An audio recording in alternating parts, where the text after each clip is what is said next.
Hi, and welcome to Classic Advice. My name is Scarlett Classic. I am your host.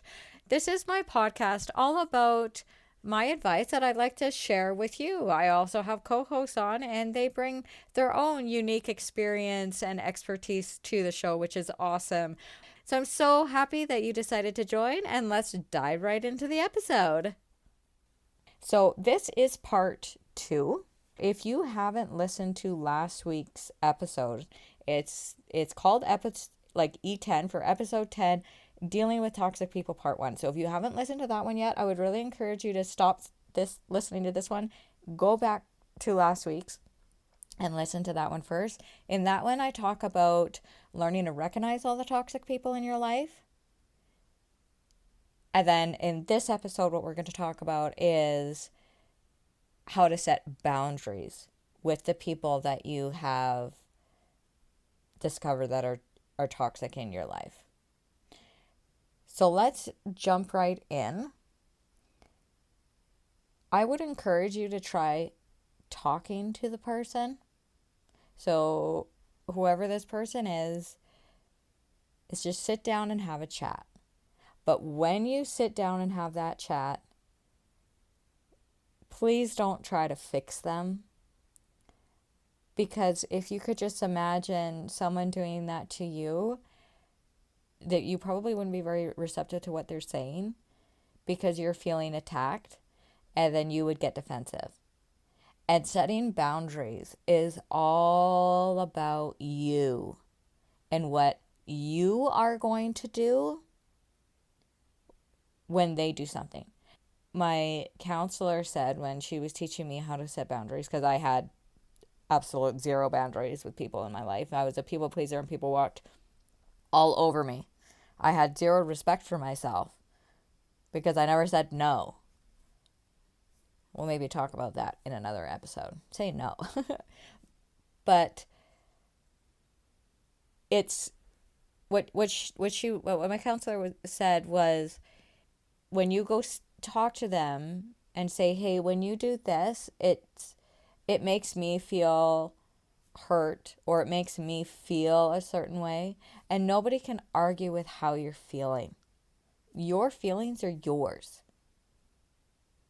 And different circumstances will affect different people in different ways, depending on our background, depending on our anger bucket, how full it is, depending on so many different things. The exact same situation could happen to me, and the exact same situation can happen to you, and you might brush it off like water on a duck's back, and to me it feels like the end of the world. So keep that in mind when you're going to talk to someone, because just because they maybe view it as, well, that's not so bad, does not negate how you're feeling. It does not negate how you feel. Your feelings are valid. Your body is telling you something that you don't like. And they're your feelings. So when my counselor sat me down and she said, okay, when you sit down and say, okay, when you do this to the toxic person, when you do this, this is what I'm going to do. So if you continue to do this, I'm going to go do that. And it puts all of the boundary, it's all about what you do. All the action for the boundary depends on yourself. Because if you say something on their end, well, you can't control other people around you. You have absolute zero control on what people are in your world do. I have absolute zero control of what Roy decides to do in a day. What he decides to do, that's on him. What I decide to do, that's on me. That's on me. Boundaries are all about actions that you yourself can take if they continue in this behavior, or continue to do whatever it is that is toxic or hurtful to you. And that really, really helped me because now it empowered me. It's very empowering when you set a boundary and you sit down with someone and say, okay, look, when you do XYZ, it makes me feel really sad, hurt, or whatever. So when you do XYZ, I'm going to, like last week I gave the example of, because I am hard of hearing, I find loud environments, like if we go to a house party and there's really loud music, or we go to a bar and it's really noisy, I don't do well in those situations because I can't hear. And everybody's turning different ways. My eyes are going back and forth trying to read everybody's lips. I can't read everybody's lips the same. Everybody's mouth moves in a different way. Some people mumble and then I'm at a loss. Roy has a beard and a mustache, so I really have a hard time reading his lips now. But I love him with a beard. Like, I'm not going to tell him to go shave it because I love it and he loves it. But he just has to raise his voice to me now. But you throw me in a loud environment like that and I just can't do it. So last week's example, what I gave was I go to a party with this other person and I tell them, look, I don't do well in these situations for all the reasons I just gave you. I need you to stick by my side so that when I miss something in conversation, I can look at you and you can fill me in on what's going on. And they say, yeah, I'll do that. And we get to said party and then they never fill me in on what's going on. They go off and they're laughing and they're having an awesome time, which is great. They're having a great time. But now don't even know what's happening. I have no idea what's going on. I can't even laugh at the jokes. And I'm bad for this because when I'm in those loud environments, when everybody laughs, I'll just laugh. And I don't even know what I'm laughing at. I really should be like, I have no idea what you guys just said. I should speak up more. That is something that I need to work on. And make the people in my life aware, or the people that I'm hanging around with aware that I can't hear. So that would be something that I could have done. But in the example from last week, they promised they would fill me in and I just felt really left out. So then I go approach said person and say, look, you promised me you would be there for me. You promised me you would fill me in. And now you didn't. And I had no idea what was going on. And it was really hard for me. Like, I didn't even enjoy it. Like, why did I even go? Now, part of that could be on the other person because they didn't do what they promised that they were going to do for me. But part of it's on me because I didn't speak up and tell people that I couldn't hear. Right?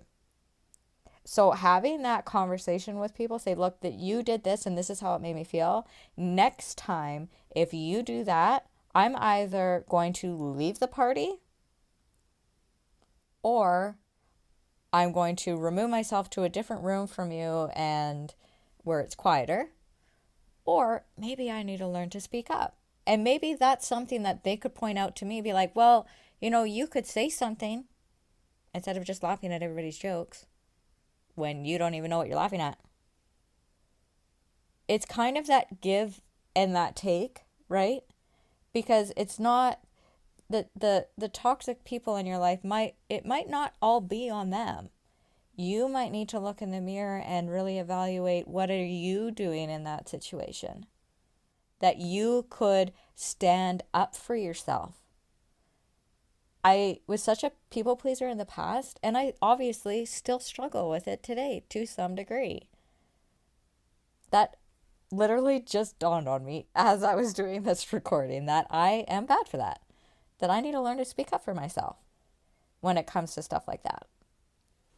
Now, on that note, even toxic people, they still deserve our respect and our kindness. Because if you go to someone and you talk to them and you're just ramming them with bombs, and you're like, pow, pow, pow. You're like this, that, that, and I'm all perfect and I don't need to change. They're going to feel very attacked and they're going to get really defensive, because that's how I would get. I would get defensive. That's just human nature. Someone attacks you personally like that, it's hurtful. When you go and talk to them, be really aware of that fact and say, look, it's not that I don't appreciate you, that I don't love you anymore, but this behavior of yours is not helping me. And learning to prioritize your needs. So going back to that example of me at a loud party, I need to learn to prioritize my needs. I know sign language. I'm now teaching my boys sign language. And I will be teaching Roy sign language. Because my hearing loss isn't, like, I'm slowly losing it. So there may come a day when I can't hear anymore. That's what my audiologist said anyways, because it's nerve damage. So I'm hoping that maybe one day science will be able to fix my problem, but I'm not holding my breath. So prioritizing my needs is I'm taking action with my kid and my husband to teach them sign language so that they can communicate with me in a way that is clear as day, that I'm not having to guess what they're saying, because that's basically what I do all the time, is I'm guessing what everybody is saying. That's an example of me prioritizing my needs in that kind of a situation. Now, you put me in a one-on-one time, or you put me on a Zoom call, my volume is all the way up in my headphones, and I do good because I can increase that volume. Or in a quiet setting, like if I'm out for coffee, well, coffee places are typically kind of that low key, that soft piano music. They're not that bow, bow, bow, bow in a bar, like it's quiet, and I do a lot better in those settings. So if I'm going out with friends, if they really want to go to a bar, like, we'll go. But we don't, like, me and Roy will never go, just the two of us, because I don't do well in those situations. So we pick other places, and he prioritizes my needs that way, because of course he loves me, so he's not going to be throwing me in situations that are hard for me, as long as he's aware of the fact that they're hard for me, because these toxic people in your life might not be aware of the problem. And I know I've touched on this in many episodes where, when I went to therapy, a lot of the things that my therapist told me I was not aware of. So if somebody doesn't point them out to you, if you don't sit down and talk with this toxic person and point it out to them on their actions, behaviors, the way they talk, the way they whatever are hurtful to you, they really just might not be conscious of the fact. So treat them with some kindness, treat them with respect, and approach them that way and say, look, I'm not saying this to attack you as a person. I'm telling you this because I am hurt and I need to talk to you so that we can figure this out, because this is how I am feeling. And put it all on you. Put it all on you. So that at least they don't get defensive on you and shut down. Right? And just to reiterate that your boundaries always need to be in action dependent on you. Always, always, always. Because you cannot control the people around you. Another example that I have is I've had a few friends of mine that it always seemed to be that I always had to go to their house to visit. They would never come to mine. Or I would always be the one texting them first. But if I stopped texting them, they won't text me back, or they won't text me first unless they need something. Now, that's another red flag, you could say, that that person is toxic, because relationships, friendships should be that give and take. So try it out. If you feel like you're always the one texting them, stop texting them until they text you back and say, hey. And if they say, why haven't I heard from you? Be honest. Say, well, I just felt like I was always texting you first and I felt I was bothering you. So I was waiting for you to message me first this time. And put it on you. I felt like I was bothering you because it felt like I was with the one messaging you first. Now, with the example that I gave of me always having to go to the friend's house, I would make excuses for them. And we talked about that last week. Stop making excuses. They can come to your house too. Give and take. Now, if you have had this conversation with people and their behavior still doesn't change, that's a very good indicator that what you said just did not get through to them for whatever reason. It can be really hurtful to be made aware of that fact. That what you said and how your feelings and how their behavior negatively affects you, and then they still don't change, or they just continue to do the thing. Well, I'm sorry means I'm not going to do it again. Right? So if you have this talk with someone and you give them these boundaries and you say, if you do that, if you do XYZ, I'm just going to remove myself and do this. If you're in a relationship and they're cheating on you, if you continue to cheat, I'm going to leave. That's an extreme example.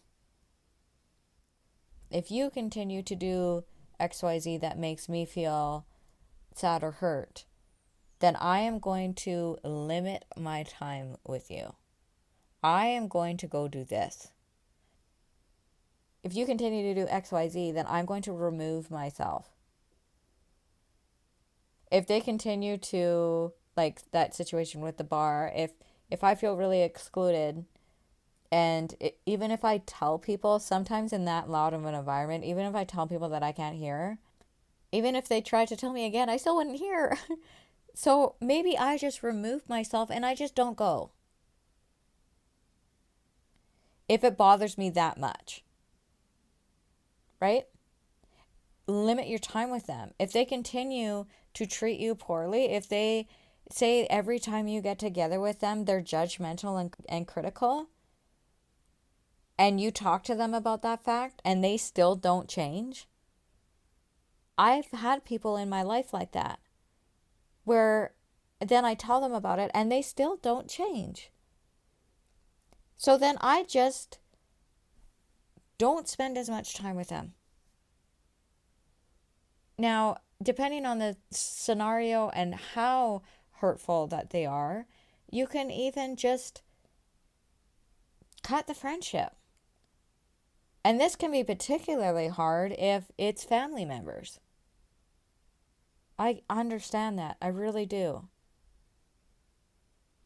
But you're important in making yourself a priority by loving yourself and saying, no, this is not healthy for me. Now, the other thing that you can do is if you know in advance, because every time you see this person, they are critical and judgmental and just make you feel like crap, and you know that ahead of time before seeing them, then you can mentally prepare yourself for that and always bring your own car. so that you can leave whenever you want. Meet at a coffee shop or meet at a different place so that you can always just, have that escape route. Drive yourself so that you can leave whenever you want. Make an excuse. Say, oh, I'm so sorry. I have to leave early. Fake a text. Fake a phone call. Do what you have to do to get out of there. If they say something that's triggering to you, or if they say something that's really hurtful to you, go to the bathroom, look in your mirror, look at yourself in the eyes and say, I love you. You are a priority. Your feelings are valid. Set those boundaries by leaving, if it's that painful for you. And if they say, oh, but I thought you were staying for lunch, or, oh, I thought you were going to stay longer, say, oh, I'm sorry, I seem to have gotten a headache, or whatever. Make an excuse and leave. Go to the bathroom, say I love you, take some deep breaths to bring your heart rate down. And then make your excuse and leave. Because you deserve better than that. You deserve better than that. You really do. And afterwards, give yourself some time to process the pain that you just felt. Because if you know that, okay, this person, you're going to see this person, you even left early because of what they've said or what have you. So if you know, say, Friday night, you're going to see this person or Friday afternoon, you're going to see this person, and it's going to be difficult for you. Allow yourself a few hours after that to just process what you've gone through. If you have those toxic people in your life and you already know that you're going to feel really crummy when you leave, then make sure you give yourself some time afterwards to have some downtime and have some self-care afterwards, whatever that may look like for you. If you're an extrovert, it might be going out with your best friend that does treat you well. If you're an introvert, it might look like sitting down and reading your favorite book or watching your favorite movie or going for a walk with your dog. But plan it in advance to give yourself some time to just decompress. Because it's tough. I understand. It's really tough. And if you're like me and you're used to being that people pleaser and you're used to just letting people walk all over you and you're not used to speaking up for yourself, it's going to be really, really difficult the first few times that you do it. It's going to be really, really difficult to do it. Because that's not your normal. And you need to have some grace and let yourself have that decompress time afterwards. There's been times when I've stood up for myself and I've been just great at it in the moment. And then I walk away and I'm just vibrating and I'm just shaking. Because it was just so difficult for me to do. So then I need to have that time to decompress after. Because it's hard. When you first start setting those boundaries, it's going to be really hard. But the really beautiful thing to look forward to, the more you do it, the easier it gets. I really want you to hear that because the first few times are going to be really, really difficult for you. You're going to wonder if you did the right thing. You're going to second guess yourself, and I don't want you going back to the person and retracting that boundary. Don't do that. If you set a boundary, you must stick to the boundary. no matter how uncomfortable you feel afterwards. This is really, really important that you guys hear this. If you set a boundary, you cannot go back on it. Don't go back on it. There's a reason why you set that boundary in the first place. Okay? Don't go back on it. And the more that you do it, the easier it's going to get. And I promise you this, the way that I feel now compared to 8 years ago, I feel like that eagle soaring through the mountains. I feel free. I'm free now. And people respect me because I respect myself. When I set a boundary now with people that I've set boundaries with in the past, they respect them now. They respect them now.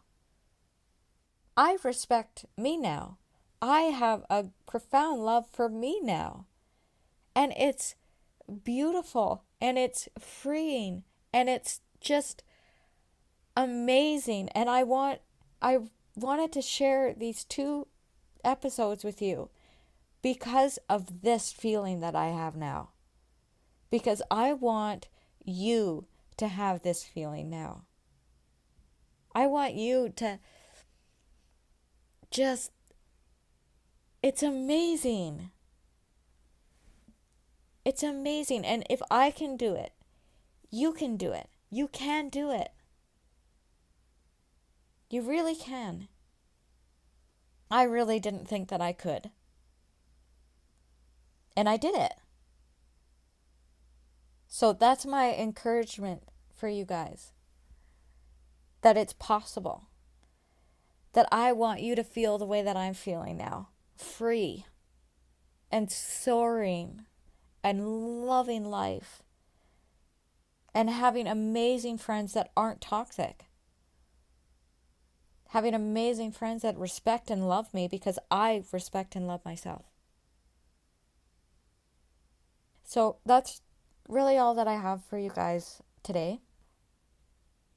My challenge for you this week is to go set those boundaries. Go have the hard conversations. Is it going to be uncomfortable? 100%. It's going to be uncomfortable. Is it going to be freeing? Oh, it's going to be so freeing.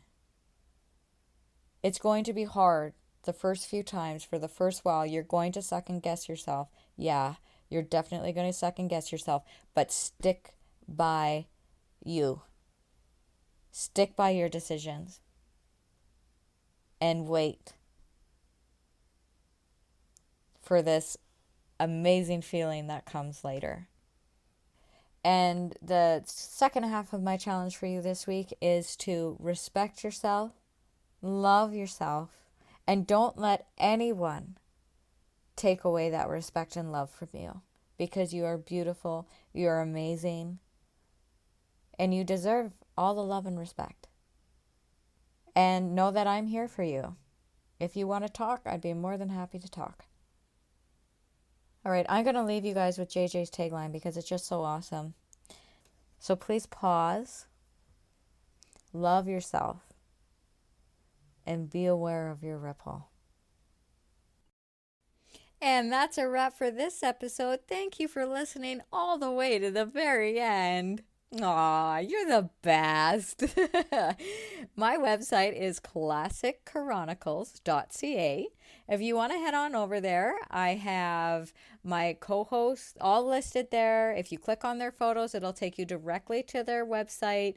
Go say hi to them. They would love to hear from you. Podcasters love hearing from their listeners. So go say hi. Don't be shy. And if you want to as well, there is a Buy Me a Coffee link on there, which all the proceeds I use to just pour right back into my podcast. It does cost me just a little bit to have this podcast going, and I would love to be able to support it instead of taking it out of my own pocket and maybe, take the kids for an ice cream because they don't like coffee.